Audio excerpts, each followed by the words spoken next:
একবার স্বামী বিবেকানন্দ তখন আমেরিকায়, এবং ওখানে তিনি আত্মার অমরত্ব নিয়ে উপদেশ দিচ্ছেন, বক্তৃতা দিচ্ছেন যে আত্মা অমর, আত্মার কোনো জন্ম নেই, মৃত্যু নেই, এবং আমি সেই আত্মা, এই শরীরটা আমি নই, আমি আত্মা। তাহলে আমার আর ভয় কি? আমার কোনো জন্ম নেই, মৃত্যু নেই, তাহলে ভয়ও থাকবে না। এই কথাগুলো স্বামীজি বোঝাচ্ছেন।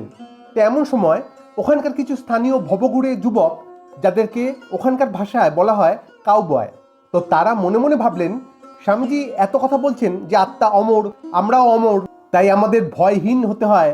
এগুলো কি তিনি শুধুমাত্র মুখেই বলছেন, নাকি নিজেও এই কথাগুলো মানেন?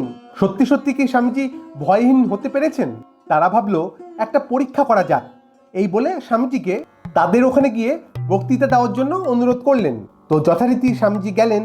ওদের মধ্যে গিয়ে বক্তৃতা যখন দিচ্ছেন স্বামীজি, তখন ওরা বন্দুক নিয়ে এসে স্বামীজির মাথার পাশে, কানের পাশে, ডান দিকে, বা দিকে, পায়ের পাশে বেপরোয়াভাবে গুলি চালাতে লাগলেন।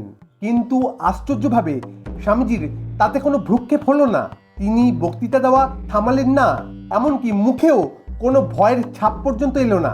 একদম শান্ত মুখে এবং শান্ত মনে ওই একইভাবে বক্তৃতা দিতেই থাকলেন।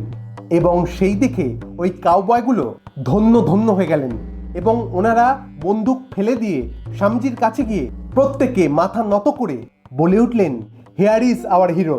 স্বামীজি আমাদের হিরো, আমরা আমাদের হিরোকে পেয়ে গেছি।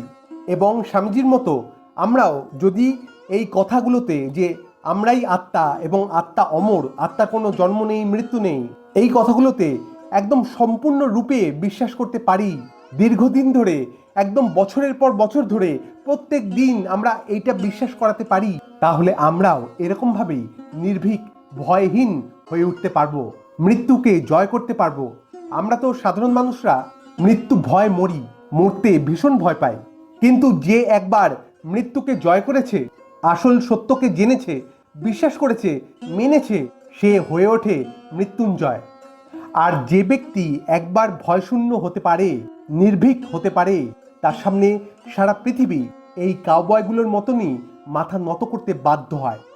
আজ এটুকুই, আবার দেখা হবে অন্য কোনো আলোচনায়। ভালো থাকবেন, সুস্থ থাকবেন। ধন্যবাদ। জয় স্বামীজি।